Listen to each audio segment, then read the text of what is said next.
आज़ाद कश्मीर में दवाइयों की, खुराक की और तेल की किल्लत हो रही है। इस हवाले से एक वीडियो है, मैंने अभी देखी। मैं वो वीडियो आपको भी दिखाता हूँ, आपके साथ शेयर करता हूँ। आप देखें, आपको आइडिया हो जाएगा किस तरीके से ज़्यादती की जा रही है आज़ाद कश्मीर में। क्योंकि जब बीबीसी ने इसको रिपोर्ट किया तो अब आप अंदाज़ा करें कि ये क्या रियासत के करने का काम है कि तेल बंद कर दो, दवाइयाँ बंद कर दो, खुराक बंद कर दो। इससे क्या मोहब्बत पैदा होगी? इससे तो शदीद नफ़रत पैदा होगी। इससे तो ये लोग आपसे नफ़रत करेंगे। वहाँ ख़वातीन हैं, बच्चे हैं, बुज़ुर्ग हैं, बहुत सारे बीमार हैं, उन्हें दवाइयाँ चाहिए, बहुत सारे लोगों को खाना पीना चाहिए। आप क्या चाह रहे हैं कि अवामी एक्शन कमेटी के ऊपर वहाँ के अवाम गोली चला दें और ये आपस में लड़ पड़े वहाँ के अवाम? या आप खुद अब गोली नहीं चलाना चाहते, खाना जंगी करवाना चाहते हैं? यानी खुराक की किल्लत तो गज़ा में पैदा की जाती है। ये चीज़ें तो मकबूजा कश्मीर में भी हमने नहीं सुनी कि वहाँ पे खुराक ही बंद कर दी लोगों की। ये बहुत अफसोसनाक है। इसको जितनी जल्दी ख़त्म करें उतना बेहतर है। अबसार आलम समेत और उनके अलावा कई जर्नैलों का जो पैगाम लाने वाले जो सहाफ़ी हैं, जो फारवर्ड एज रिसीव कर देते हैं, जैसे ही मिलता है वैसे ही उसको पैगाम को फारवर्ड करते हैं। उन टाउटों ने बहुत सारी चीज़ें क्लियर कर दी है, जिनमें तीन मेन चीज़ें हैं। ये याद रखें, आज़ाद कश्मीर के तमाम लोग, मिलिट्री एस्टेब्लिशमेंट ने तीन चीज़ों के हवाले से बड़ा क्लियर पैगाम पहुंचा दिया है। ये पैगाम आप सुन लीजिए। नंबर एक, उन्होंने कहा जी कि कलअदमी रखा जाएगा अवामी जॉइंट एक्शन कमेटी को। ये कलअदमी रहेगी, ये फैसला एस्टेब्लिशमेंट ने कर लिया। नंबर दो, ख्वाजा महरान, शौकत नवाज मीर, उमर नज़ीर कश्मीरी और सरदार अमान से कोई बातचीत नहीं की जाएगी। उनके तो मैंने आपको पहले ही बताया कि डेथ वारंट ही उनके साइन कर दिए गए हैं और इनमें से एक पर गोली भी चल चुकी है। यानी जो अब तक सामने आया उस पर गोली भी चला दी गई थी और वो जो उमर नज़ीर कश्मीरी हैं वो अभी भी ज़ख्मी है। और नंबर तीन ये है कि मुतालबा तस्लीम नहीं किए जाएंगे। ख़ास तौर पे जो 12 मुहाजिरीन की नशस्तों वाला मुतालबा है वो तो बिल्कुल तस्लीम नहीं किया जाएगा। और अगर कोई तब्दील करना चाहता है स्टेटस को तो वो फिर 2/3 अक्सरियत के साथ पहले वो अपनी हुकूमत बनाए, फिर 2/3 अक्सरियत के साथ 12 नशस्तें मुहाजिरीन की ख़त्म करे। अब बड़ी दिलचस्प बात यह है कि जब भी किसी ने 2/3 अक्सरियत हासिल करनी है तो ये 12 नशस्तें उसको चाहिए होंगी। इन 12 नशस्तों के बगैर तो नामुमकिनात में से है कि किसी के पास 2/3 अक्सरियत आ जाए। अब अगर एक पॉलिटिकल पार्टी हुकूमत बना लेती है तो ये 12 नशस्तें अपने पास रख लेती है एस्टेब्लिशमेंट, तो वो कभी भी आइन में तरमीम नहीं कर पाएगी, तब्दीली नहीं ले पाएगी, 2/3 अक्सरियत पूरी नहीं होती। और ये 12 लोग अपनी सीटें हमेशा के लिए ख़त्म तो नहीं करेंगे, ये नहीं चाहेंगे कभी भी ऐसा हो। लिहाजा बड़ा बंदोबस्त किया है एस्टेब्लिशमेंट ने। लेकिन अगर सारी जमातें मिलकर एस्टेब्लिशमेंट से जान छुड़ाना चाहें, कोई ऐसा वक्त आ जाए पाकिस्तान में तो शायद हो जाए, वरना आज़ाद कश्मीर के ऊपर कंट्रोल बड़ा मजबूत है। लेकिन दूसरी तरफ आज़ाद कश्मीर के जो लोग हैं वो भी पीछे हटने के लिए बिल्कुल तैयार नहीं है। यानी लोग अभी भी बहुत बड़ी तादाद में धरनों में मौजूद हैं, एहतजाज में मौजूद हैं। और उन्होंने कॉल दी थी, वो बढ़ने वाले थे मुजफ्फराबाद की जानिब, लेकिन फजल रहमान साहब ने कहा कि मैं सालसी करवाता हूँ, आप ये एहतजाज मुअख्खर कर दें। तो उन्होंने फजल रहमान साहब की दरख्वास्त के ऊपर अपना एहतजाज मुअख्खर कर दिया। लेकिन बार बार वो अपने जलसे जुलूसों में कह रहे हैं कि हम किसी वक्त भी आगे बढ़ने का ऐलान कर सकते हैं, हम मुज़ाकरात के लिए लचक दिखा रहे हैं, हमारे मुतालबा तस्लीम किए जाएं, वरना हम आगे बढ़ सकते हैं और दोबारा से एहतजाज शुरू कर सकते हैं। अब जब ये आगे बढ़ेंगे तो इनको रोकने की कोशिश की जाएगी, वहीं पर तसादुम होगा। और जब तसादुम होगा तो दोनों तरफ का नुकसान होगा, क्योंकि आज़ाद कश्मीर की ट्रेन ऐसी है, वो लोग ऐसे हैं कि वो मुज़ामत करते हैं और मुज़ामत के अंदर फिर नुकसान होता है। तो इससे अगर बचना है तो आसान तरीका ये है कि समझदार लोगों को आज़ाद कश्मीर के लोगों के साथ बिठाया जाए, जिनका मुज़ाकरात में तजुर्बा है, जिनको समझ है, और मामले का कोई हल निकालने की कोशिश की जाए। शौकत नवाज मीर ने एक स्टेटमेंट जारी किया, उस स्टेटमेंट में आपके सामने रख देता हूँ। मैं आपके साथ हूँ, ना मैं गिरफ्तार हुआ और ना ही मैंने मैदान छोड़ा है। हालात और हिकमत अमली का तकाजा है कि कुछ अरसा आप लोगों से दूर रहूँ, मगर मेरा दिल, मेरी सोच और मेरी जद्दोजहद आज भी आपके साथ है। याद रखें, हर मसले का हल लड़ाई नहीं होता, बाज़ औक़ात सब्र, हिकमत और दुरुस्त वक्त का इंतज़ार भी जद्दोजहद का हिस्सा होता है। वो वक्त ज़रूर आएगा जब हमारे ऊपर लगाए गए दहशतगर्दी के तमाम इल्ज़ामात इन्हीं लोगों को वापस लेने पड़ेंगे जिन्होंने ये झूठ गढ़ा है। सच को दबाया जा सकता है, शिकस्त नहीं दी जा सकती। अपनी सफ़ों में इत्तेहाद, नज़्म ज़ब्त और हौसला कायम रखें। हमारी जद्दोजहद हक़, इंसाफ और अवामी हकूक़ के लिए है और हक़ की आवाज़ कभी खामोश नहीं होती। ये पैगाम दिया है शौकत नवाज मीर साहब ने। पाकिस्तान पीपल्स पार्टी ने एक बड़ा ज़बरदस्त काम किया है।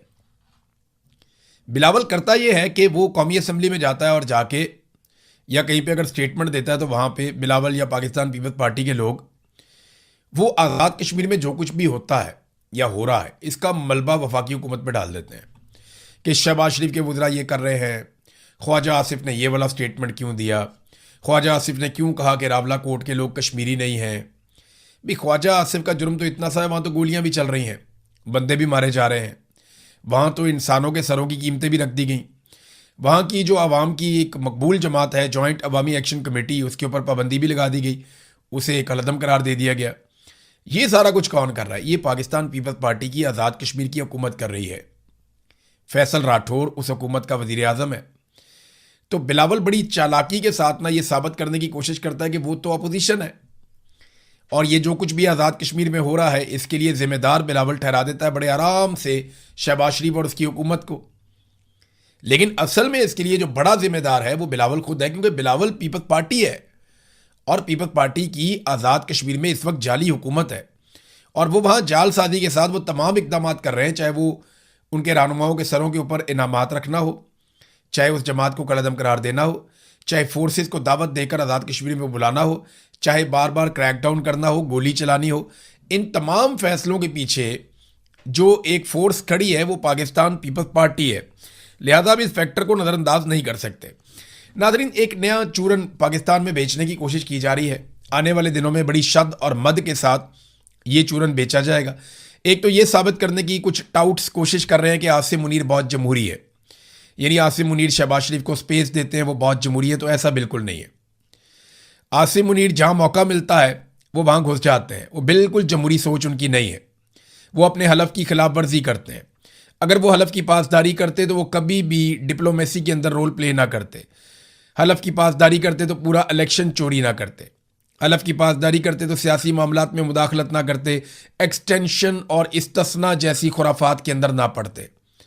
हलफ की अगर वो खिलाफ वर्जी ना करते तो इतनी सारी जबरी गुमशुदगियाँ ना करते, सहाफ़ियों को, शायरों को और वकला को और पता नहीं किस किस को, इवन पार्लियामेंटेरियंस तक को उन्होंने अगवा करवाया। ये सारा कुछ वो कभी ना करते अगर वो हलफ की पासदारी करते और उनके अंदर एक जमहूरी सोच मौजूद होती। तो एक तो नया चूरन ये है कि जनाब वो बहुत जमहूरी है। दूसरा एक नया चूरन जो है वो बेचा जा रहा है कि इसराइल कहीं आसिम मुनीर साहब को कत्ल करना चाहता है।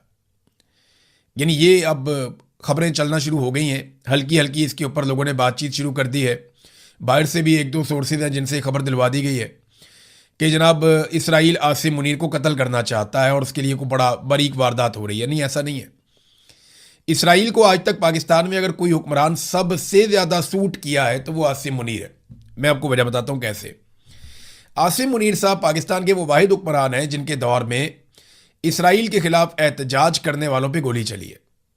आसिम मुनीर साहब पाकिस्तान की तारीख में वो वाहिद हुक्मरान हैं जिनके दौर में इसराइल के ऊपर या उसके मंसूबों के खिलाफ आप एहतजाज करने निकलें तो आपको गिरफ्तार किया जाता है, आप पे गोली चलाई जाती है, आपके ऊपर सख्ती की जाती है, आप पर छापे मारे जाते हैं, आप पर क्रैकडाउन किया जाता है। पहली मरतबा ऐसा हुआ कि आप फ़लस्तीन का झंडा पाकिस्तान में नहीं उठा सकते, आप जब उठाएंगे तो उसके ऊपर रद्द अमल आएगा। ये सिर्फ आसिम मुनीर साहब के दौर में हुआ। आप फ़लस्तीनियों के हक़ में अगर निकलना चाहें तो आपको कुचल दिया जाएगा। ये सिर्फ आसिम मुनीर साहब के दौर में हुआ। तो इसराइल के अखबारात भी ये लिखते रहे हैं, बहुत सारे लोग ये तज्जिया भी करते रहे हैं कि आसिम मुनीर साहब ज़्यादा फ्लेक्सिबल हैं इसराइल के मामले में पाकिस्तान के बाकी हुक्मरानों की निस्बत, और उन्होंने जो डिलीवर किया है वो इससे पहले कोई नहीं कर पाया। यानी अब आप इसराइल के खिलाफ एहतजाज नहीं कर सकते, आप फ़लस्तीन के हक़ में नहीं निकल सकते, हत्ता कि आप फ़लस्तीन का झंडा भी नहीं उठा सकते। आपको कुट पड़ेगी या आपको गिरफ्तार कर लिया जाएगा, जबरी तौर पर लापता भी कर सकते हैं और कत्ल भी कर सकते हैं। पाकिस्तान में ये सब कुछ हुआ।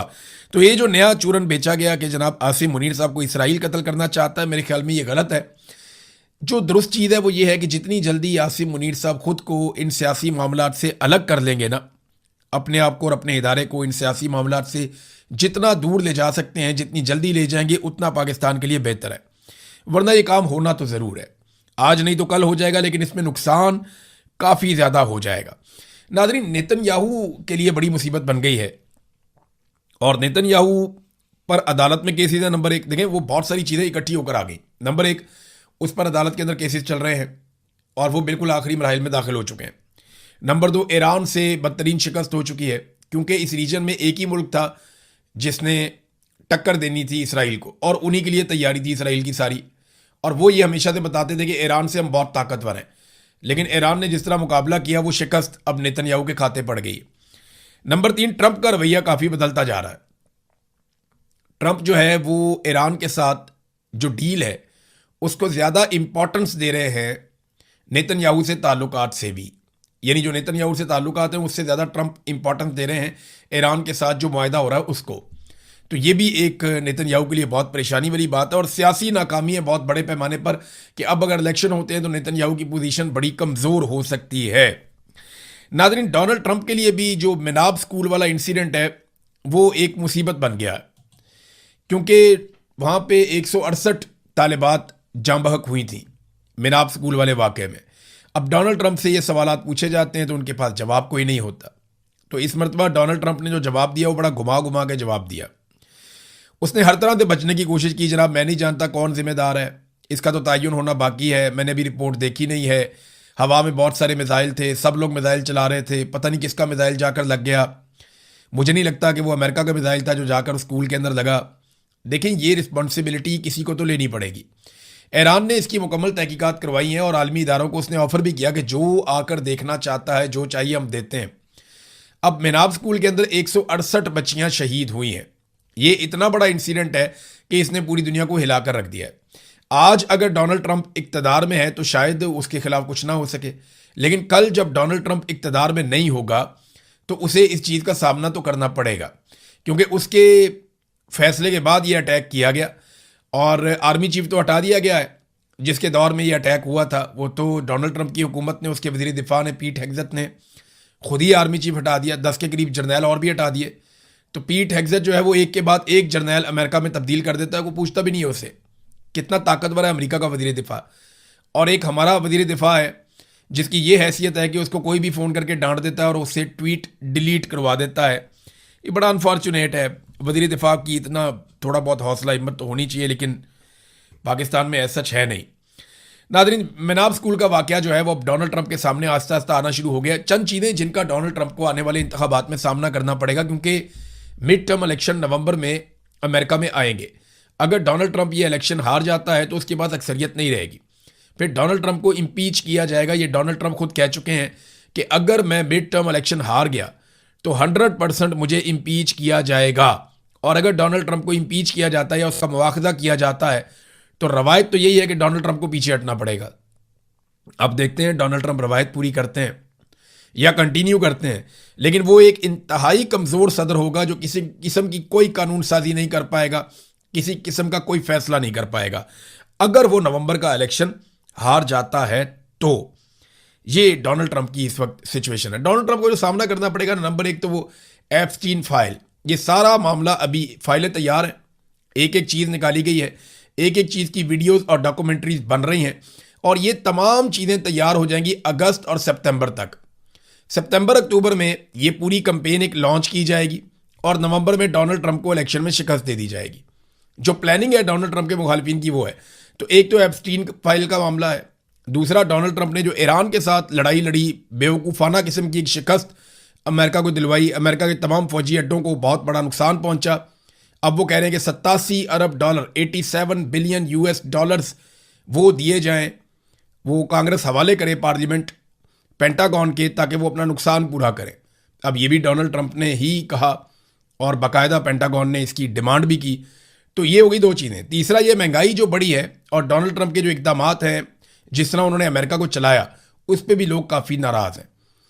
चौथा, जो मुसलमानों का एक बहुत बड़ा वोट डोनाल्ड ट्रंप को मिला था, पाकिस्तानियों ने बहुत बड़ी कंपेन की थी कि इमरान खान को हर हाल में आज़ाद होना चाहिए। तो डोनाल्ड ट्रंप ने सबसे वादा किया था कि जनाब हम इमरान खान को इंसाफ दिलाएंगे और जुल्म और ज़्यादती जो पाकिस्तान में हो रही है उसके खिलाफ बात करेंगे। लेकिन फिर फील्ड मार्शल डोनाल्ड ट्रंप के फेवरेट बन गए, क्योंकि हुकूमत जो होती है आपके पास, तो आपके पास ऑफर करने के लिए बहुत कुछ होता है, बेशुमार चीज़ें होती हैं। पहले रोज़ाना खबर आती थी, आज फलाना मिला डोनाल्ड ट्रंप को, आज फलाना मिला डोनाल्ड ट्रंप को। हमें फ़ोन करके ओवरसीज बताते थे कि आज ट्रंप ने ये कह दिया, आज ट्रंप ने ये कह दिया। लेकिन फिर आप देखें, जब ट्रंप को ऑफर्स मिली पाकिस्तान की जानिब से तो ट्रंप ने पैंतरा बदल दिया, वो फैक्टर भी नहीं। तो डोनाल्ड ट्रंप के लिए बहुत मुश्किल है नवंबर का इलेक्शन जीतना, या तो कोई बहुत बड़ा मुआवजा हो जाए तो वो इलेक्शन जीत जाए। नादरीन, वेनेजुएला में जो ज़ल्ज़ला आया, जिसके बारे में मैंने आपको अपने पिछले वीलॉग में बताया था, अभी तक जो लाशें मिली हैं वो 190 के करीब है। जो इब्तदाई तखमीने आए थे और फौरी तौर पे जो लोग माहिरीन हैं उन्होंने कहा था कि 10,000 से ज़ायद और 1 लाख तक भी उन्होंने खदशे का इजहार किया था कि लोग जाँ बहक हो सकते हैं, लेकिन अभी वो उस तरह नहीं नुकसान हुआ, लेकिन नुकसान बड़े पैमाने पर हुआ है। अब तक 190 लाशें जो हैं वो निकाली जा चुकी हैं और लगातार रेस्क्यू का काम जारी है। तो अभी अगले 24-48 घंटों में हमें बिल्कुल समझ आ जाएगी कि वेनेज़ुएला में कितनी शिद्दत का ज़लज़ला था, कितना नुकसान हुआ और कब तक वो रिकवर करेंगे।